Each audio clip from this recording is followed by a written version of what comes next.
That's how hot it is in Ohio. My phone just overheated and crashed after 7 minutes of me talking. Maybe it just didn't want to hear me talking. Yeah, you're babbling right now. I was babbling. You think it was a babble crash? Yeah. Amy thinks it was a babble crash. My phone said it was a heat crash. I don't know. I have no idea. But anyway, what I was saying was clearly the Phillies raced sick, a little bit sick on Thursday. They ate all their lunch after. It's mostly allergies, and then there is a little bit of yellow stuff in there now. In what Yes's case, there was a little blood there, and we are going to put Yes on Lasix. We've been threatening to all year. His very first qualifier of the year, he qualified and bled a little bit. Then we cleaned him up, raced him, scoped him right after the race, assuming we put him on Lasix, no blood. Now, did those trips in Northfield maybe spring a little leak? Who knows? It might just be the heat. But at the end of the day, I think it's probably worth putting him on Lasix. The last thing we want is him bleeding in the final of, in any of these finals. And to say he can't trot with these horses is just simply wrong. He can. Out of the 9-hole last night, I know I got beat fair and square, but there was a little blood, there was a little mucus there. I mean, I don't think that Yes is out of his element. He set a world record 3 weeks ago, so I think we have an opportunity to help him here, and I think it makes sense, total sense to do it. We'll simply put him on Lasix for his next event, which will be the Ohio Breeders. So, yes, West 52nd will get him cleaned up and race him. He's a tiny bit of a step behind those horses, but he's no slouch, and might end up in the consolation again this year, hopefully. And if he does, we go for like $75,000 this year, and then we got ourselves a nice 3 and 4 year old. West 52nd is going to be a nice horse for us. He's not near done growing, and neither's Yes. So the story of the night for me was Emerald Miss. I think we'd be doing ourselves and her a lot of good if we simply turned her out. She appears to me that we've done a little vet work on her. She's still got some holes in her. Do we want to keep poking her? Are these all secondary issues that is going to lead us back to something a little more significant that we're going to continue to roll the dice with? Honestly, it's easy for me to say because we're having a good year. I don't own very much of Emerald Miss, but I would think turning her out. And we've already shown she paced her last 3 quarters at Kawartha on 124 and 2. We've already shown she can fly. Let's let her do her work because she can't do it right now. Just watch the race last night. She comes to the turn, stalls for a second, lays up on that right line. She didn't even need her Murphy blind in Kawartha, and now she's running in bad again. I think she's just going through some stuff with growth, maybe some weaknesses, some frailty, and a little time off and probably fix all that up for good. So my vote would be to simply turn her out and let her grow up. Then looking back at the week we had, that was last night. What about Monday? Libero Hanover controlled the race and jogged. He'll be twice as good next week because of that. Willpower Fashion shocked everybody, second in 56, huge mile. Tried a mile in 57 and 2, I think 57 and 1, something like that, but raced unbelievably well. And then Sebastian Yu obviously made a break. He's in to go next Wednesday. I'm in Batavia racing Really Blue Chip. Aaron Merriman's going to drive him. We made a few little shoeing changes. Tim's turned out to be a real asset to this barn. Great with talking. If he has any issues or any concerns, picks up the phone and say, "Hey, Anthony, what do you think of this? What about doing this?" Just a good communicator and has done a real good job. Really, really happy with the help we've got from Tim Twaddle, and he's done a great job. And I think it was it was pretty lucky that we found him when we did. I know before we used him just on a very short-term basis, but building a good relationship with the Twaddle stable at the Meadows. And then again, we talked about Really Blue Chip. She raced on Tuesday, second in a track record at Yonkers. Yonkers been open forever. That filly that won that race was probably one of the most impressive horses I've seen up close in quite a long time. And Really Blue Chip was very, very good at Yonkers last Tuesday. Got on a plane, I came back. Amy and the kids and I started on this trip right here. We went to Bucyrus, is how you say it. It's not Bucharest, it's Bucyrus.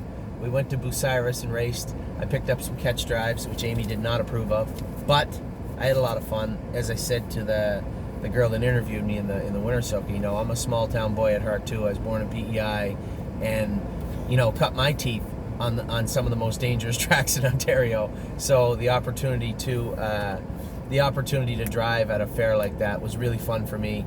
We had 5 starts. I had 5 starts. I had 2 wins, a second, and 2 thirds. Our horses were first and third. Overdue Mission come out of the closet the other night. Man, oh man, did she look good.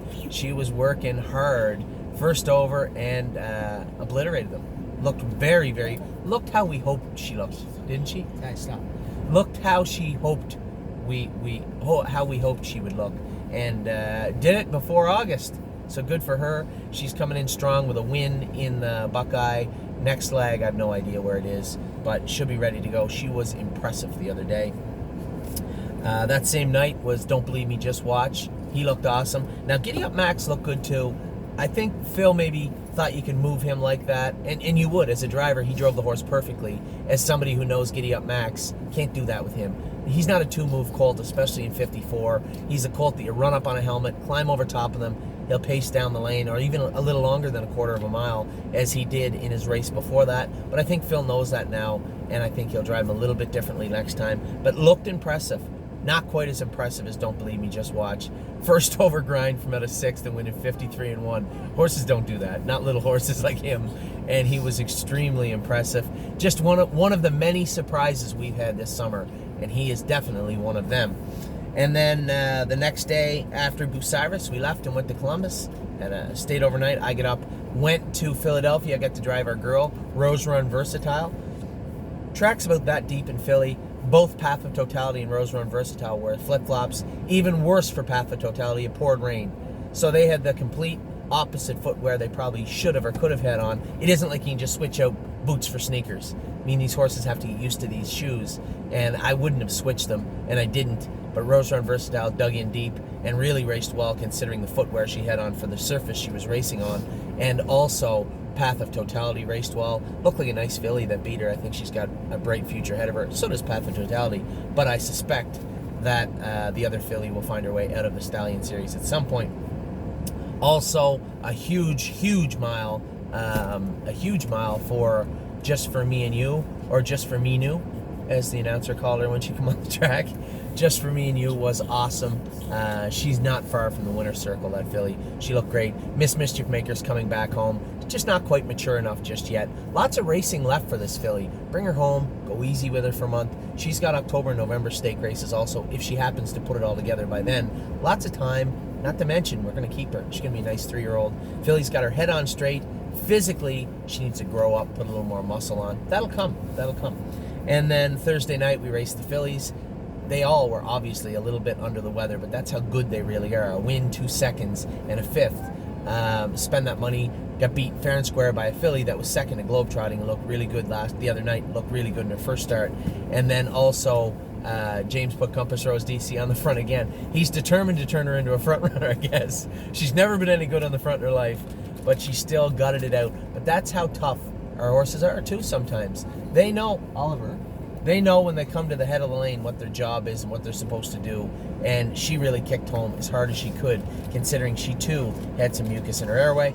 And Globetrotting, that was an absolute freakish mile out of her. Oliver, just wait, honey, sit back. An absolute freakish mile out of her.